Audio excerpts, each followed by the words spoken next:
여러분 안녕하십니까, 박상규입니다. 미국 스타트업의 돈줄이자 미국 은행 서열 16위였던 SVB, 실리콘밸리 은행의 파산 후폭풍을 최소화하기 위해 우리 정부가 발빠르게 움직이고 있습니다.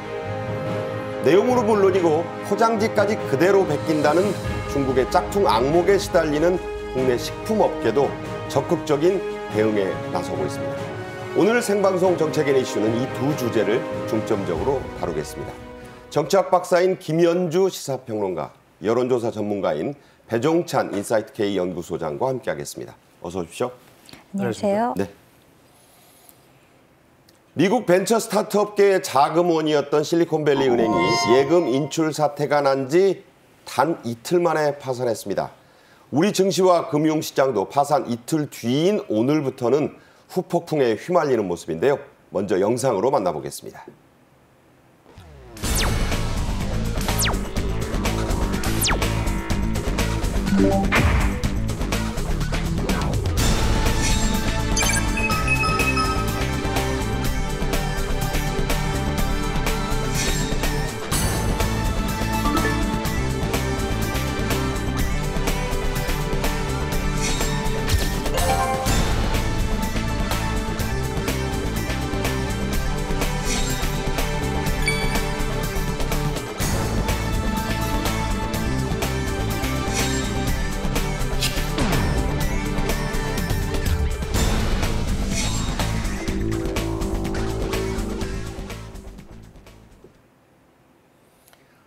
미국 정부의 발빠른 수습책 발표로 어제는 오히려 약간 올랐던 우리 증시가 오늘은 지금 크게 하락하고 있습니다. 윤석열 대통령도 어제 긴급히 대책을 마련하라고 지시를 했죠.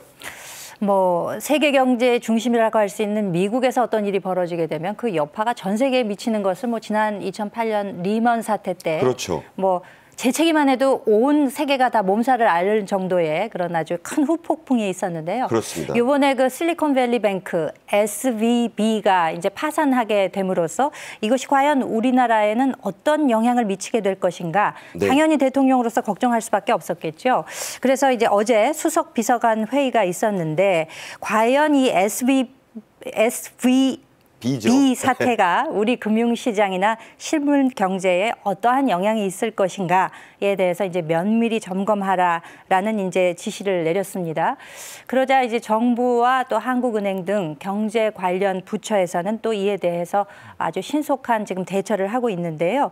사실상 그 비상거시 경제금융회의가 오늘 열렸는데 네네. 엊그제도 이제 간담회를 연 바 있었습니다. 있었죠. 그럼에도 이틀 만에 이렇게 신속하게 대응하는 것은 이번 사태가 과연 우리 경제 금융에 어떤 영향을 미칠 것인가, 간과해서는 절대 안 되겠다라는 네네. 어떤 긴박감이 이제 느껴지는 대목이라고 할 수 있을 것이고, 경제부총리를 중심으로 해서 신속하게 만약의 사태에 대비하는 이런 지금 모습을 보이고 있습니다. 네. 미국 은행 순위 16위. 굉장히 큰 규모죠. 실리콘밸리 은행이 뱅크런, 그러니까 예금 인출 사태가 터진 지 36시간. 그러니까 네. 이틀도 채 안 돼서 그야말로 파산을 해버린 건데 네. 실리콘밸리 은행, SVB, 어떤 곳입니까? 그러니까 이 신용 우려가 발생하는 것이 상징성입니다. 네. 그러니까 1983년에 세워진 은행인데 지역명과 또 은행의 명칭을 보더라도 바로 벤처죠. 실리콘밸리 뱅크이기 때문에. 네네. 근데 왜 이렇게 이 뱅크런이 발생을 하냐면 일종의 실버게이트, 가상화폐 관련된 부분이 이제 한 축이 무너지면서 네. 이제 이 뱅크런의 사태가 이제 벌어지게 되는 것이거든요. 근데 총 자산이 적지 않습니다.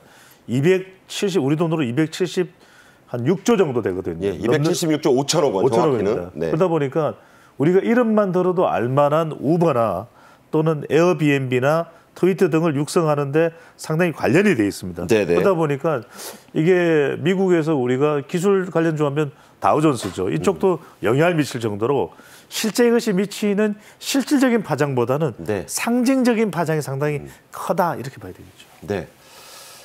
미국이 높은 인플레를 잡기 위해서, 억제하기 위해서 중앙은행인 연준이 고강도 금리 인상을 계속 이어오고 있는데 그런 것이 이번에 이런 사태를 부른 근본 원인이 아니냐 이런 지적들을 전문가들이 해요. 어떻게 보십니까? 네, 사실상 이제 코로나 국면이 오면서 굉장히 양적으로 그 팽창이 되지 않았습니까? 유동성이 증가하면서 돈이 시중에 너무 많이 풀렸고 네. 그로 인해서 작년에 미국에는 뭐 역사상 유례가 없는 그 인플레이션이 왔습니다. 물가가 너무나 많이 치솟으니까 수십 년 동안 안정돼 있던 생활 물가가 올라가다 보니까 이에 대해서 이제 금융당국에서 이제 조치를 취한 것이 주로 이제 금리를 올리는 것으로 했단 말씀입니다. 그렇죠. 무슨 뭐 빅 스텝, 자이언트 스텝 그랬죠. 그렇죠. 네. 그 제롬 파월 의장 한 분 그 한마디 한마디에 정말 증시가 춤을 추듯이 했고 고금리 정책이 이제 유지가 되면서 결국 이 사태가 온 것이 아니냐 이제 이런 분석들이 나오고 있는 건데요. 네네.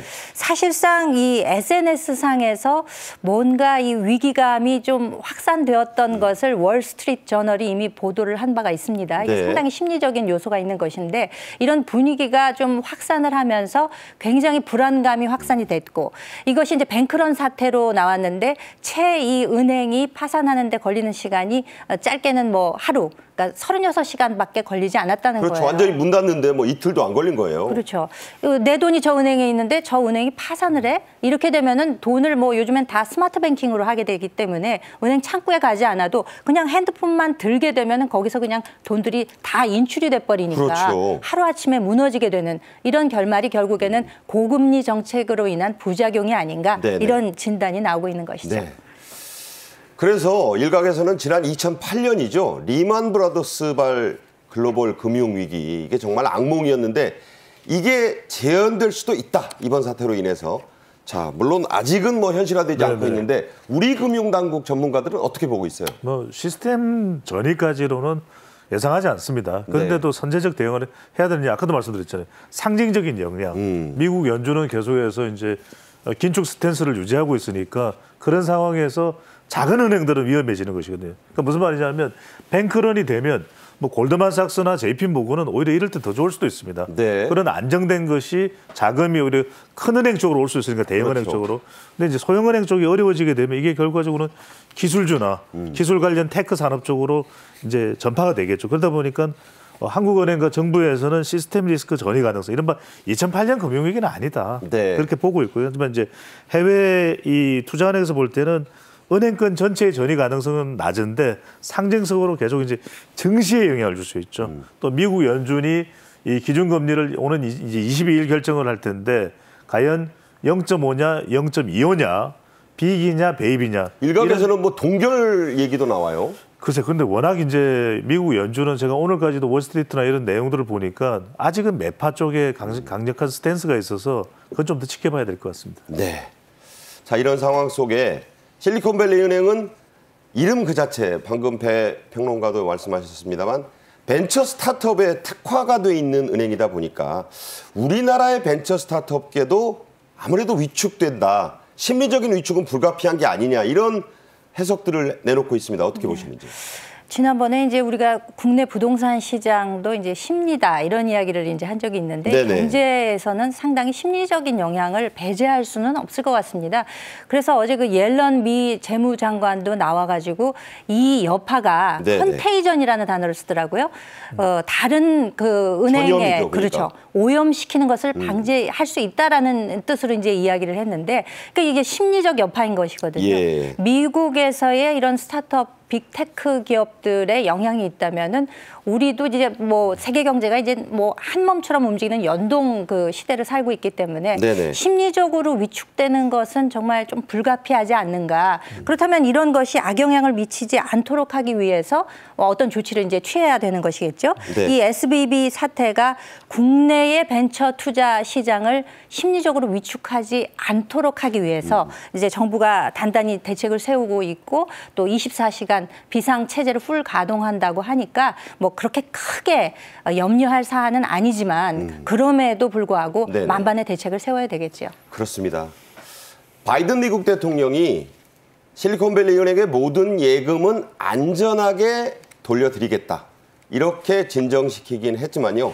우리 국민연금이 보유한 SBB의 금융 관련 주식은 보호 대상이 아닙니다.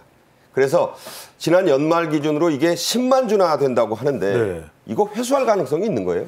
그래서 좀 더 지켜봐야 될 것 같습니다. 이건 법적으로 이제 검토를 하고 있는 것 같은데 무슨 말씀이냐면 우리가 이 SBB 뱅크, 실리콘밸리 은행의 지금 뱅크런이 일단은 앞서 우리 이제 평론가님도 말씀하셨지만은 심리적인 상징적인 여파인데 실질적인 여파가 하나 있어요. 네. 국민연금이 기관 투자자죠. 이게 주식을 가지고 있습니다. 10만 주인데 이게 지금 돈으로 한 300억 정도 되거든요. 네네. 그러니까 이걸 해소할 수 있느냐? 일단 이제 기본적으로는 이게 위험 자산이기 때문에 해소가 쉽지 않을 수 있습니다. 그렇죠. 그런데 법적으로 왜냐하면 미국 내에서도 기관 투자자들 중에서 이 실리콘밸리 은행의 주식을 많이 가지고 있거든요. 네네. 어떤 식으로 문제가 해결되는지 좀 지켜봐야 될 것 같아요. 네. 앞서도 봤습니다만 윤 대통령의 긴급 지시에 따라서 추경호 경제부총리가 비상 거시경제 회의를 열고 우리 정부의 대책을 발표했습니다. 직접 들어보겠습니다. 근본 사태는 높은 수준의 인플레 대응을 위한 고강도 금융 긴축이 지속되면서 취약 부문의 금융 불안이 불거져 나온 경우로 현 시점에서 동사태의 여파를 예측하기 어렵다는 점에서 정부는 높은 경각심을 갖고 상황을 예의주시해 나가겠습니다. 향후 시장 상황을 예의주시해야 하겠으나 현재까지 국내 금융시장 영향이 제한적인 양상입니다. 네, 보고 들으신 것처럼 정부와 한국은행이 이틀 만에 이 비상 거시경제 금융회의를 열었어요. 그만큼 사태가 간단치 않다, 녹록지 않다 그런 뜻인데 어떤 대책들을 지금 내놨습니까? 방금 추경호 부총리도 지적을 했습니다만 이제 불확실성이 커졌다. 이제 이 말 자체도 굉장히 표현이 불확실합니다만 네네. 불확실성이 커졌다는 게 이게 굉장한 위험 요소가 이제 될 수 있다는 경각심을 지금 가지지 않나 싶습니다. 시장 상황이 어떻게 변화할 것인가 예의주시하겠다. 그리고 필요할 경우에 신속히 대응할 수 있도록 하겠다라는 것이고요. 네네. 이복현 금융감독원장 역시도 이 리스크가 확대될 가능성은 있지만 이게 그렇게 큰 여파를 미치겠느냐. 그 영향은 이제 좀 제한적일 것으로 예상이 되지만 그럼에도 국내 금융시장의 동향을 예의주시하면서 이에 대응할 수 있도록 하겠다. 이런 지금 대책들을 마련해 놓고 있습니다. 추경호 부총리하고 김주현 금융위원장, 이복현 금감원장은 물론이고 한흥에서 또 부총재가 나와서 네. 함께 이제 회의를 했는데 우리의 스타트업계의 그 금융 상황과 또 우리 은행 상황이 미국과 이제 동일하지는 않기 때문에 네네. 영향은 제한적일 수 있지만 만약의 경우에는 비상자금을 조달할 수 있는 계획을 풀 가동할 수 있도록 이렇게 이제 점검을 미리부터 해 나가고 있기 때문에 크게 염려할 바는 아니라고는 생각이 됩니다만 미국 내에서도 좀 그런 것 같아요. 그 전염, 이 심리적인 불안감이 전염되지 않도록 하겠다는 것도 그 은행 하나로 과연 끝날 것이냐. 네네. 미국에서 이제 신속한 대응을 했습니다만 이것이 일파만파 여파를 퍼질 경우에는 또 다른 큰 금융위기를 불러올 수 있기 때문에 그런 관점에서 우리도 제한적인 영향이나마 이것을 집중해서 지켜보겠다. 이런 지금 중지를 모으고 있는 것으로 보입니다. 말씀하신 대로 시장이 싫어하는 게요. 뭐 상승이나 하락이나 이런 걸 싫어하는 게 아니라 불확실성, uncertainty라고 합니다만 이것을 싫어하는 거거든요. 그래서 그 불확실성을 면밀히 주시하고 그 불확실성이 제거될 수 있도록 하겠다는 건데 조 바이든 미국 대통령도 대국민 연설까지 열어서 예금자들과 국민들을 서둘러 안심시켰습니다. 그 내용을 직접 들어보시죠. All customers who had deposits in these banks can rest assured. I want to rest assured they'll be protected and they'll have access to their money as of today. 네, 대통령이 이렇게 대국민 연설까지 한 거는 본인이 지금 재선 출마를 염두에 두고 시기를 저울질 중이라 네. 이거 가만 놔뒀다간 이거 악재가 되겠구나 이런 생각이 좀 작용했을 수도 있어요.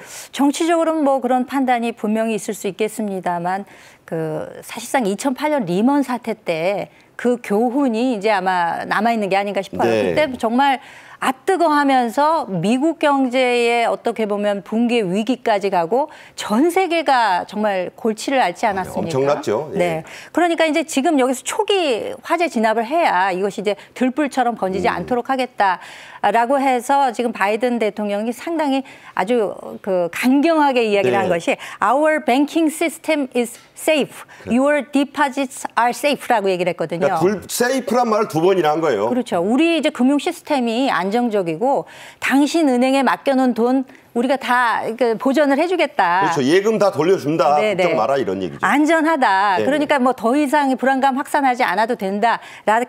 라고 이제 신속하게 이제 진화를 하게 된 것이죠. 네네. 그러니까 대국민 성명을 발표한 것이 어떻게 보면 이제 앞으로 이 금융기관에 대한 전반적인 미 정부의 감독이나 규제 강화로 이어지겠습니다만 국민을 안심시키고 설득시키는 효과도 분명히 있을 것이라고 생각이 됩니다. 네. 오늘 아침에 끝난 미국 증시는 그리 크게 동요하지 않았습니다. 혼조세로 끝났고요. 우리 증시는 어제는 말씀드린 대로 조금 올랐는데 이틀 만에 이 하락폭을 지금 키우고 있죠. 그렇죠. 그렇게 되는 이유가 미국 같은 경우에는 바이든 대통령이 빨리 조치를 했죠. 방금 전에 우리 김정일 총장님 말씀하셨던 대로 2008년에 금융위기 왔을 때 미국은 정권 교체가 됐어요. 네. 그러니까 이제 바이든 대통령이 상당히 빨리 조치를 취하고 예금자 보호를 세이프 이야기를 했고 그러다 보니까 이제 시스템 위기까지 안 가면 이른바 무너지는 증시가 완전 곤두박질 치는 블랙 먼데이는 없다 이걸 분명히 했고요. 그래서 뉴욕 증시의 경우에도 지금 선물이 올라가는 이유는 그만큼 좀 빨리 시장을 안정화시켰다 볼 수 있는데 우리는 왜 그럴까? 이게 중요합니다. 네네. 왜 그러냐면 결국 우리에게 해당되는 건 긴축이거든요. 자, 금리가 계속 올라가고 미국과 예금 기준금리 차이가 우리 계속 이제 더 벌어지고 있거든요. 그렇죠. 우리도 이제는 어려워질 수밖에 없는 겁니다. 그렇게 되면 우리 이른바 소규모 은행이나 이런 쪽에서 어려움을 겪게 되는 또 기업들이 IT 기업들이 지금 기술주가 제일 어려워지거든요. 최근 이제 기준금리 그렇죠. 인상 때문에 채권 할인율이 높아서 그러면 이걸 어떻게 감당하겠냐는 차원에서 우리 정시가 이제 부담을 안고 한 2%포인트 밑으로 꺼졌다가 조금 회복을 하고 있기는 하고 있습니다. 지금 현재 시점에. 네. 그러니까 이제 뭐 조금 늦게 반응을 한 건데 이제 더 중요한 거는 계속 그 들불 얘기 나오는데 이게 그렇죠. 번지지 않도록 하는 거. 맞습니다. 전염을 어떻게 차단하느냐. 예. 이것에 있다고 보고 심리적 안정도 중요하겠죠. 그렇습니다. 추경호 부총리가 빨리 나선 이유도 그런 이유라고 봐야 되겠죠. 네. 미국의 이 실리콘밸리 은행이 파산 절차를 밟으면서 우리나라의 예금자 보호제도에 대한 우려도 커지고 있습니다. 특히 우리나라의 예금자 보호 한도는 지난 20여 년간 이게 올리지 않았기 때문에 이제는 좀 인상할 시기가 아니냐 이런 지적이 이번에 나와요. 네, 그 바이든 대통령이 이제 예금을 다 보존을 해주겠다고 했잖아요. 그 이제 한도 상향되어 있는 그 한도에 상관없이 이제 보존을 해주겠다는 얘기인데 우리는 지금 20여 년 이상을 이게 5천만 원 한도로 묶여 있습니다. 그러니까요. 예금보험공사에서 이제 지급을 보장해 주는 것이 지난 2001년에 대통령령으로 2천만 원에서 5천만 원으로 상향된 지 지금 23년이 사실상 흐른 것이거든요. 네네.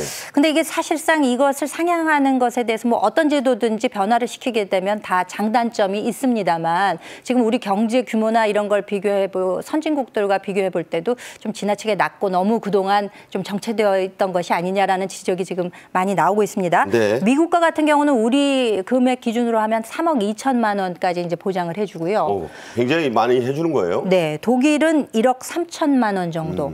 그러니까 이제 그렇게 비교해 보자면 뭐 적게는 한 2배, 많게는 한 6배 정도 지금 차이가 나고 있기 때문에 그렇네요. 이 예금자들의 그 금액을 어느 정도까지 보장해 줘야 되는 것인가에 대해서는 논의가 분명히 필요한 시점이라고 할 수가 있겠습니다. 네. 외국과 비교해도 그렇고 23년간 손대지 않았기 때문에 그렇죠. 적절하게 현실을 좀 반영해야 된다 이런 지적을 해주셨어요. 자, 이번 사태가 미국 중앙은행인 연준의 금리 인상 기조 계속 지금 스텝을 밟고 있는데 변화를 주게 될 것이라는 시각이 좀 많습니다. 이걸 어떻게 봐야 될까요? 그런 기대감이 사실 있는 거죠. 그래서 금리를 동결할 것이다. 오는 이제 22일 미국 연준이 이제 공개시장위원회에서 이제 결정을 할 텐데 FOMC 회의죠. FOMC에서 이제 결정을 할 텐데 대체적으로 저는 큰 기조는 안 바뀔 것 같아요. 그러니까 0.5냐, 0.25냐의 차이는 있을지 모르겠지만 그러니까 베이비 스텝이라도 밟기는 밟을 것 같다 이런 말씀. 그렇습니다. 왜냐하면은 지금 뭐 파월 의장도 그렇고 또 지금 미국 재무장관이 누구냐면은 제니 옐런 전 연준 의장이거든요. 그렇죠. 그런데 제니 옐런 재무장관의 경우에는 연준 의장 출신이기 때문에 자기는 인플레가 더 중요한 겁니다. 그렇죠. 이게 신용위기라는 거, 이 실리콘밸리 은행에 대한 부분도 상당히 중요하지만 파월도 그렇고 옐런도 그렇고 오히려 인플레가 자기들은 더 위협적이라는 거예요. 저는 그래서 기조를 크게 바꾸지는 않을 거다. 그러니까 소비자 물가지수 지금 CPI 발표되는 거나 아니면은 또 지금 고용지표 관련된 부분도 굉장히 예의주시하고 있거든요. 네네. 대체로 저는 긴축을 유지해가는 기조 자체는 크게 바뀌지는 않을 것 같아요. 그러니까 동결이나 뭐 이게 피봇은 안 일어날 거지만 예. 어쨌든 속도 조절이나 폭의 조절 정도는 예상해 볼 수 있는. 그러니까 지금 이 정권가를 중심으로 해서 피벗에 대한 기대감이 나오는데 저는 잘못 피벗을 봐서는 안 돼요. 피벗이라는 게 이제 기조를 바꾼다는 그렇죠. 것인데 돌아선다는 얘기죠. 돌아선다는 것인데 저는 그럴 가능성은 지금 아직으로서는 확연치 않은 것 같습니다. 네, 좀 지켜봐야 될 것 같습니다. 다음 주제로 넘어가겠습니다. 중국의 짝퉁 공세는 어제 오늘 일이 물론 아니지만은 이번엔 도가 많이 지나친 것 같습니다. 다음 주제를 영상으로 먼저 요약해드리겠습니다.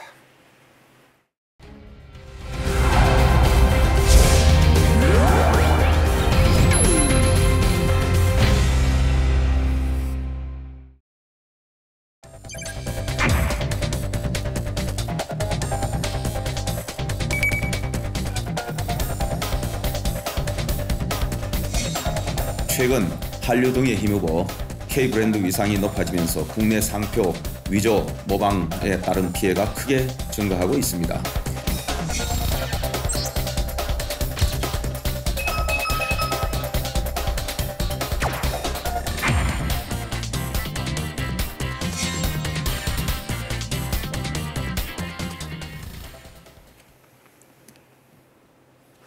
네. 사람 베끼는 것 말고는 다 베낄 수 있다는 게 중국이라는데 중국의 이 짝퉁 공세 갈수록 심해지고 있습니다. 자, 이런 상황이 이제 심화가 되자 우리 정부도 칼을 빼들었습니다. 추경호 경제부총리의 발표부터 들어보겠습니다. 최근 한류 등에 힘입어 K브랜드 위상이 높아지면서 국내 상표 위조 모방에 따른 피해가 크게 증가하고 있습니다. 기업들의 지식 재산권은 곧 우리 수출 경쟁력의 근간인 만큼 위조 상품에 대한 정책적 대응을 한층 강화하겠습니다. 지금까지는 주로 뭐 시계나 손가방, 뭐 이런 명품 등을 베껴왔던 중국의 짝퉁 시장이 요즘은 먹거리, 식품, 또 화장품, K뷰티 여기까지 이제 무한대로 확산이 되는 양상입니다. 우리 기업들의 피해액이 무려 수십조라고요? 네, 그렇습니다.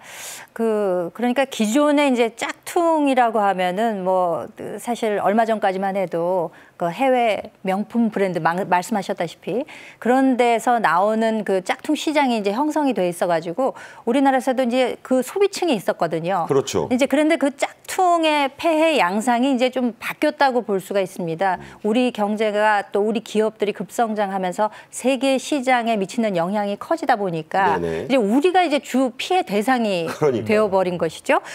K 브랜드 그러니까 우리의 상표 브랜드를 모방을 해서 이제 짝퉁 제품을 내다 보니까 특히 식품이나 화장품을 중심으로 한 우리 기업들의 피해 규모가요.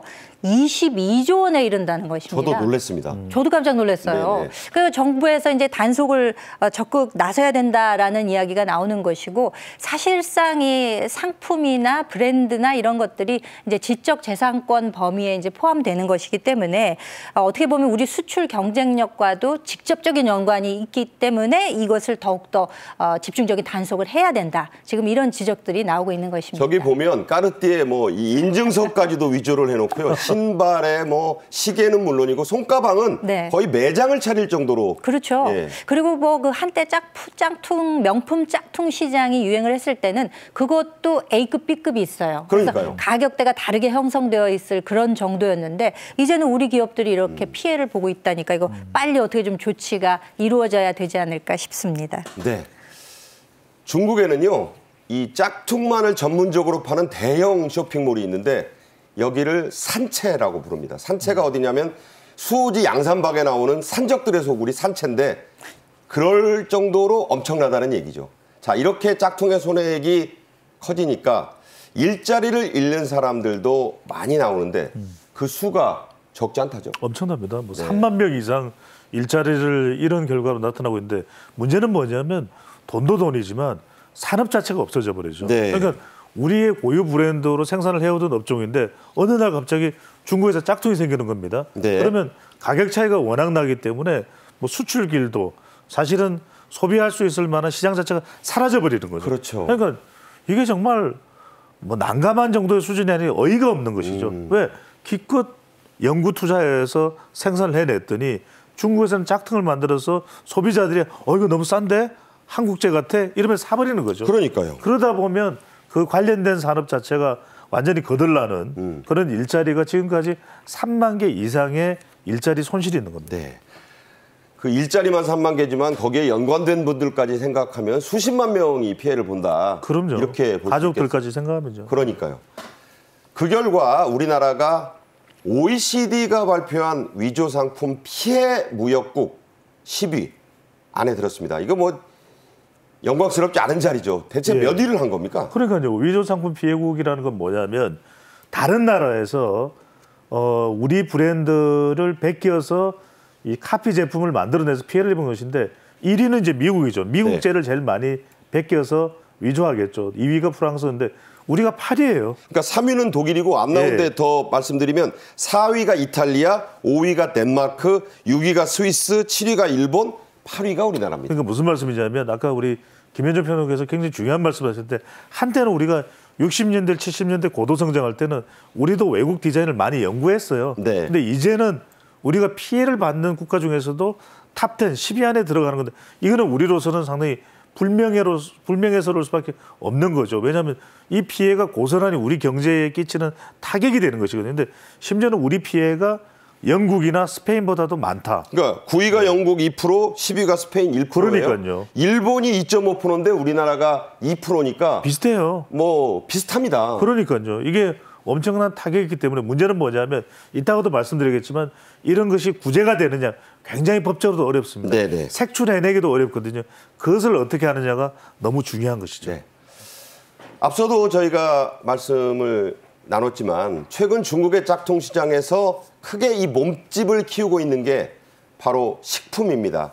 그러니까 먹는 것까지 짝퉁을 만들어낸다는데 이 실상은 어떻습니까?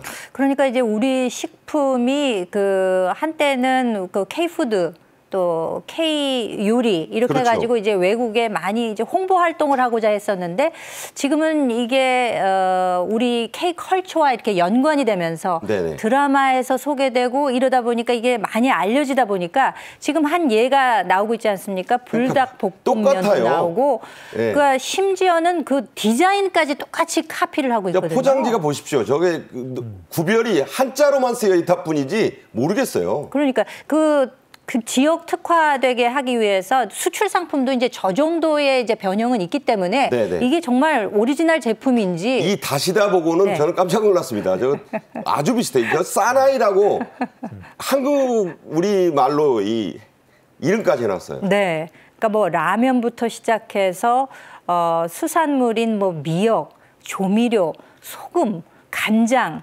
뭐 그 품목을 가리지 않고 그 브랜드는 물론이고 그 외형에 있어서 이건 진짜 한국제인가라고 생각될 정도로 포장 패키지마저 똑같이 이제 이렇게 만든다는 꽃소금이라고 것이죠. 한국 말까지 써놓음으로써 중국 소비자들에게 더 이게 사는 사람들에게 이게 한국 건데 수입품인가 보다 뭐 그렇죠. 이렇게 인식이 돼요. 완전히 어필을 할 수 있도록 이제 그렇게 제작을 하겠죠. 저 네네. 짝퉁 만드는 업체에서도.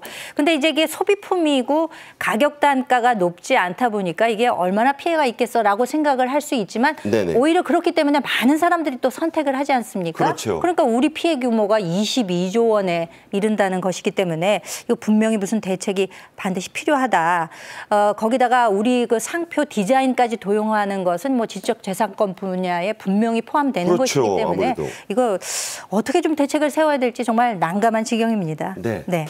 방금도 이제 사진으로만 나온 자료를 봐도 알고 봐도 이게 구분이 안 돼요. 안 돼요. 네, 안다고 안 해도 됩니다. 구분이 안 되는데 여기에 지금 이런 행태에 정부 당국만 화가 난 건 아니고 피해를 본 우리 기업들끼리 뭉쳐서 그렇죠. 소송을 할 거라죠? 그렇습니다. 이건 돈 없는 짝퉁이고 중국 시장이 얼마나 식품 시장으로서는 정말 초대형 시장이잖아요. 그럼요. 14억 인구 아닙니까? 이렇게 베껴서 내면은 그 피해는 막대한데 문제는 뭐냐면 시도를 합니다. 이걸 바로잡기 위해서 한국식품산업협회에서도 중국 모듈품 생산업체에 이 소송을 제기합니다. 소송 제기했습니다. 또 삼양, CJ, 대상, 오뚜기 같은 주요 식품업체들도 공동상표권의 침해 소송을 진행을 합니다. 그런데 뭐가 문제냐면은 이게 너무 똑같아도 너무 똑같잖아요. 다 뺏겼어요. 그러니까 심지어는 플라스틱 이 케이스까지도 완전 다 베꼈어요. 네네. 그러다 보니까 이게 한국 제품이 그냥 이 중국어로 번역을 해서 현지에서 생산을 한 거지 도무지 종을 잡을 수가 없는데 문제는 뭐냐 하면 이 소송을 한다고 해서 이것이 적극적으로 반영될까? 중국은 사회주의 국가잖아요. 그렇죠. 그리고 이 형태가 어떠냐면은 생산을 하고 난 다음에 문제가 되면 또 잠적을 합니다. 네. 그다음에 다시 출몰을 해서 아까 산채 양산방 말씀하셨죠. 그러니까요. 똑같아요. 수어지에 나오는 거랑 똑같아요. 다시 나타나서 생산합니다. 문제되면 또 잠적을 합니다. 네. 그리고 이 소송은 이 피해를 유발한 기업들을 찾을 수도 없어요. 그러니까요. 그 당사자를 찾을 수도 없어요. 중국 땅덩어리 어디 있는지도 몰라요. 그러다 보니까 이 한국식품산업협회에서 소송을 거더라도 정작 뭐냐 중국 정부가 나서야 됩니다. 네. 근데 중국 정부의 대응 자체는 상당히 뜨더미지근하다. 미온적이다. 네네. 라고 봐야 되겠죠. 브랜드 이름 앞서도 봤습니다만 아예 우리말로 사나이라고까지 했는데 이런 짝퉁은 도대체 어떤 발상에서 나온 거라고 봐야 될까요? 그 한때 세계를 휩쓸었던 강남 스타일 있지 않습니까? 네. 싸이의. 그 강남 스타일 가사에 사나이가 나옵니다. 그렇죠. 사나이가 나오죠. 예, 예. 아마 거기에서 좀 아이디어를 얻었을지 않을까라는 생각이 나올 정도로 네네. 그러니까 중국 모조품 기업이 한글 이름까지 이제 지었다는 거예요. 그러니까. 그렇게 해서 이제 브랜드화해서 전역에다가 이제 유통을 시키고 그 모방 제품에 한글로 사나이가 써 있다 보니까 중국 전역에서 유통이 돼도 이것이 한국 제품인지 현지에서 만든 것인지 아니면 진짜 모조품인지 네. 진짜 모조품인지 알 수가 없는 지경이라는 점에서 참 이게 정말 소송 제기에도 아까 현실적으로 어려운 점에 대해서 그러니까요. 지적을 해 주셨습니다만 이게 좀 해결 기미가 있을까 참 걱정이 앞섭니다. 네. 앞서 보여드렸던 이 카피품 등 특히 눈에 띄는 게 이 불닭 볶음면이었습니다. 국내외 먹방부터 매운맛 챌린지 이거 아주 유명했잖아요. 그러니까요. 이게 불닭 볶음면을 모르면은 아예 라면에 대해서 이야기를 하지 말라. 네네. 그런데 우리가 라면의 역사를 보면은 한때 시장을 장악했던 것이 상당히 선두 기업이었던 것이 삼양이었거든요. 그렇죠. 그러다가 좀 부침을 겪으면서 라면의 왕자 자리를 가장 이 선두 기업 자리를 내주기도 했었는데 네네. 그 역전의 기반을 마련해 보겠다 한 것이 바로 불닭 볶음면입니다. 그렇죠. 발음도 쉽지 않은데 근데 우리가 닭발을 먹는 거는 조금 이렇게 좀 어려워하시는 분들도 불닭 볶음면은 너무 맛있는 거예요. 그럼요. 그러니까 이게 지금 매출이 지금 한 1조 가량 돼요. 1조 가까이 되네요. 가까이 됩니다. 9,090억 원이니까 그러다 보니까 이게 출시된 지 2주 만에 완판이 돼서 실제로 편의점에 갔을 때도 불닭볶음면을 사기가 어려울 정도였어요. 네네. 근데 문제는 뭐냐면 이따가 설명드리겠습니다만 이 잘 나가는 불닭볶음면 중국에서는 더 잘 나가겠죠. 왜냐하면 네. 중국 사람들은 마라 맛을 좋아하니까 그렇죠. 이것조차도 짝퉁으로 뺏겼다는 거예요. 네. 매운맛 하면 또 뭐 뒤지지 않겠다 하는 그 중국의 이제 이 짝퉁족들이 뭐 이걸 또 어김없이 베낀 거예요. 그렇습니다. 불닭 볶음면 10주년을 맞아서 해외에서 팝업 행사도 열 정도로 인기가 많았는데 직접 저희가 보면서 좀 얘기를 이어가 보도록 하겠습니다. 이게 이제 해외 시장에서도 엄청나게 좀 인기가 많았잖아요. 지금 저 행사가 챌린지 아닙니까? 그렇습니다. 지금 외국인들도 불닭볶음면 맛을 보는데 저 소스가 유명해요. 저 소스도 이제 더 매운맛, 또 다 매운맛 이런 게 있기 때문에 저게 단계가 있다고 그러더라고요. 그렇습니다. 이게 단계가 있다 보니까 또 이제 다양하게 파생 상품들이 뭐냐면 불닭 짬뽕들이 있는데 이게 유럽 사람들도 좋아하고 자꾸 왜 좀 지금 점심시간 전이니까 제가 말을 잘 못할 정도로 지금 또 침이 땡기는데 이게 그만큼 인기가 있는데 특히 이 외국인들이 좋아하는 맛을 공략을 한 겁니다. 특히 네. 우리가 남미 사람들, 멕시코 그런 사람들은 이 매운맛 좋아하거든요. 그렇죠. 멕시코 그러다 보니까 네. 전 세계적으로 나가는데 만약에 생각해 보십시오. 중국에서 이 짝퉁을 만들어서 해외 시장에 공급을 해버렸다. 그러면 우리가 입는 피해는 얼마나 막대할 수밖에 없는데 실제로 이 불닭 매운맛 관련해서는 우리 대한민국의 대표적인 K-팝 가수 그럼 누굽니까? BTS죠. BTS죠. Permission to Dance. 그러니까 정말 춤을 추면서도 먹겠다. 그 맛을 이제 정말 환상적으로 표현을 하는데 이게 그래서 우리 BTS의 지민군이 뭐 이 한식에 대해서도 너무 좋다 이러면서 실제 생산하는 쪽에서도 BTS의 감사를 표시했을 정도로 불닭볶음면은 너무너무 잘 나가는 인기 상품 중에 인기 상품인 거죠. 그러니까 이 BTS 방탄소년단이 이걸 먹어서 예. 큰 글로벌 화제가 됐습니다.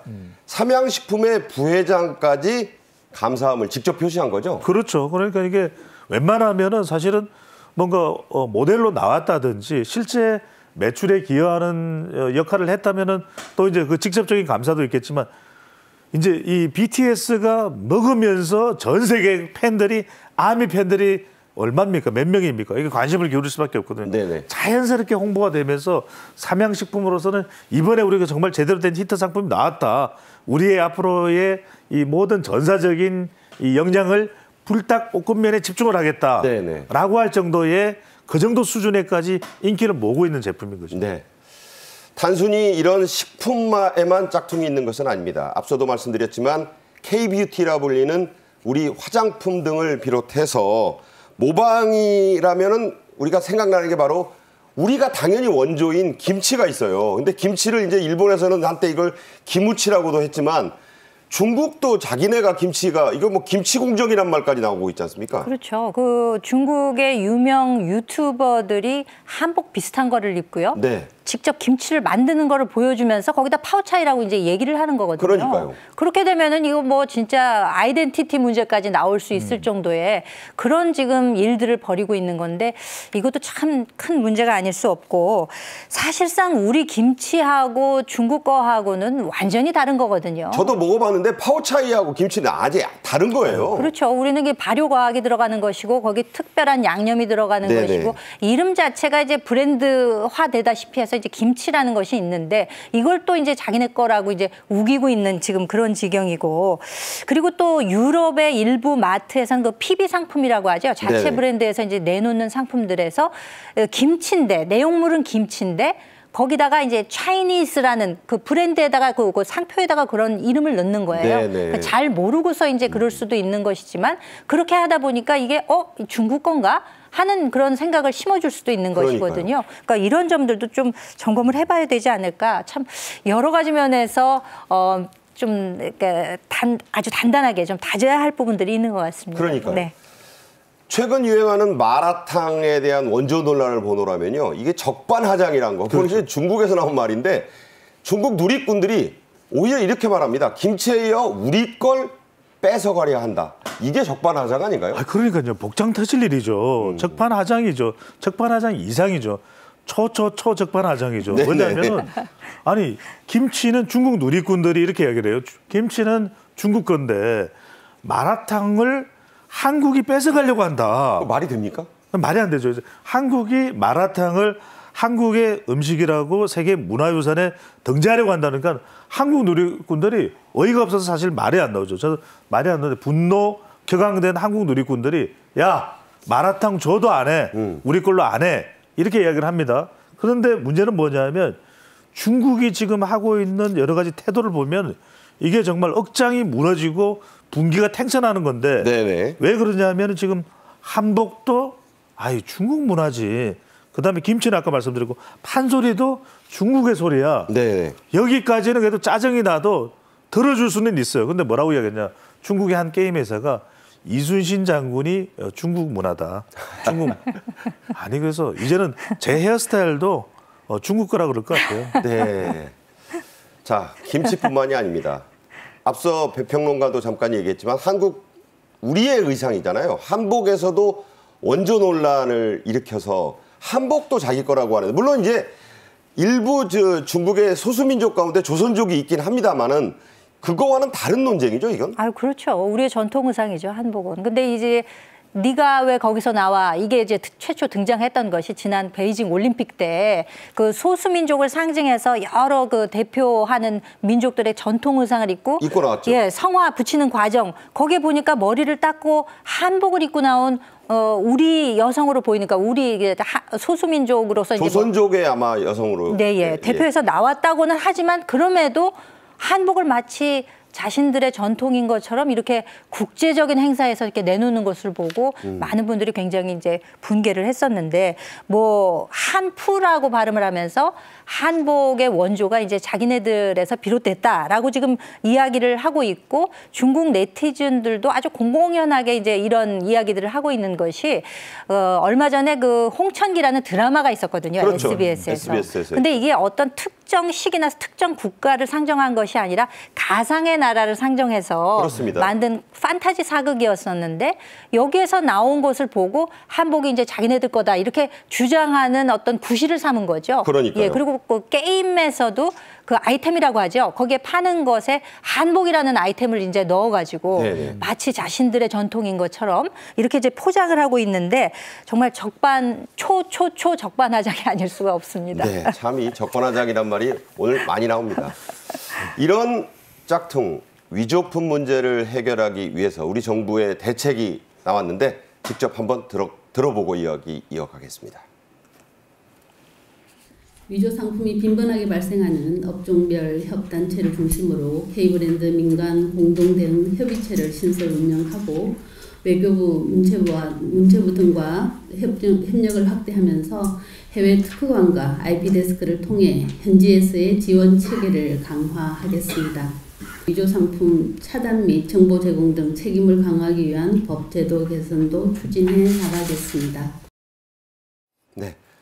특허청장의 네네. 발표가 있었지만 그렇습니다. 그야말로 이제 범정부 차원에서 우리가 이것을 대처를 해야 될 때가 왔다. 맞습니다. 이런 지금 발표인 거예요. 예, 우선적으로 시민들도 중요합니다. 우리 국민들도 사주 경계를 해야 됩니다. 두 눈 부릅떠서 중국에 어떤 짝퉁이 나면 제깍제깍 바로 신고할 수 있고 그 사진을 관련된 자료를 올릴 수 있는 그런 사이트도 필요할 것 같고 지금 또 운영도 되고 있고 또 하나 중요한 것은 법적인 근거. 방금 전에 이인실 청장도 이야기를 했지만 그런 부분들을 더 적극적으로 정비할 필요가 있고 또 중요한 것은 중국 관료, 시진핑 주석 만날 때도 저는 이 이야기 먼저 해야 된다고 봐요. 네. 짝퉁 없애달라.